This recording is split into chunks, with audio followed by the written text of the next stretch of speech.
জাতীয়করণের ঘোষণা করে, কিন্তু পরবর্তীতে দেখা যায় আমাদেরকে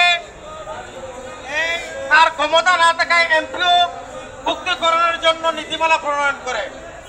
তাই আমরা তার অসুবিধার জন্য এই এমপিও মুক্তি মেনে নিয়েছি। কিন্তু আজ 28তম দিন হয়ে গেল এই সরকার আমাদেরকে এমপিও মুক্তির প্রজ্ঞাপন গেজেট প্রকাশ করে নাই। সুতরাং আমরা স্পষ্ট ভাষায় বাংলাদেশ সরকারের মাননীয় প্রধান উপদেষ্টা, শিক্ষা উপদেষ্টা, সকল উপদেষ্টা বৃন্দর কাছে করজোড়ে ভিক্ষা যাচ্ছি, আমাদেরকে নিয়ে আর নাটক করবেন না,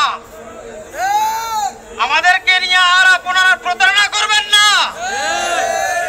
আমরা সেই জাতি, যে জাতি দীর্ঘ 1 মাস রোজা রাখতে পারে,